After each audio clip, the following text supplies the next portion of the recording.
You asked God to give you something, but you were not patient enough to get it.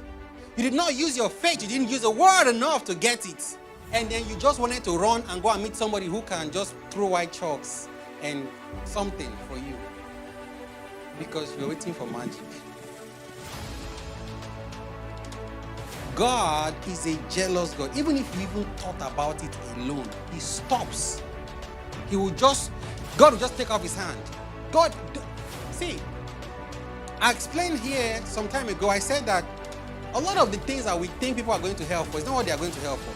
This is the prime suspect for what people are going to hell for. When you don't accept God fully, 100%, then heaven is not your own. Because this is what God hates more. God is a jealous God. His name is jealous. You see, if you really know that God is God and he created and he has everything in stock for you, then you would not bother checking somebody else out. When you're serving God, but you put your trust on something else, there's a clash. That's what happened. There's a North Pole, there's a South Pole. There's a clash. And the only thing that will ever cause for you is calamity.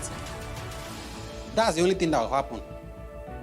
You know, some people say, well, let me just be going to church. Maybe if the pastor's prayer will work, then let me just be seeking this other evil spirit. Whichever one works will just work. It doesn't work that way, sir. It doesn't work that way, man. It's your responsibility as a child of God to stay a child of God. Your responsibility. You know, it's like the North Pole and the South Pole on the pole. The negative and the positive for electricity. And they were just touching. And what happens if your fridge is on at home, if your microwave is on at home, if your TV is on at home, and they are not protected by such protection, what's going to happen? What's the possibility that will happen?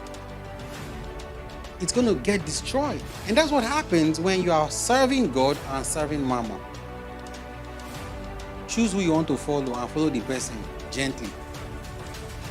So a lot of people come to church and they are self-centered, selfish. A lot of selfish and self-centered people. There is me, I. And when you are I, me, you would never see God as a focus. Your focus will be you. And so whatever will make it happen right now for me, let me just do it right now. It's a human nature. We know inside, including the atheists, they know that there is a higher power. Every human being is clamoring to a higher power. The question is, which is the real higher power? That's the real question. Which one is the real higher power? If you had prayed for something and you have faith that it is done, then it's done. Period. When a king makes a decree in his kingdom, does he look back to make sure it was done? He wakes up in the morning and says, I'm going out before I get back. All those blah, blah, blah should be blah, blah, blah. Does he call you every 5 minutes on his journey? Hello, assistant king. Please make sure that you do that thing. Make sure. He doesn't have to waste his time doing that. And the scripture says that you are kings and priests. That means if you ask for something to be done, it is done. You don't look back. The reason why it's not done is because you keep looking back. And because you don't have faith enough that it's done, what happens is you start looking for a means. We know that there is a higher power. And so that was why men started carving images, because they knew there was something supernatural. But they did not know, and that's why they did.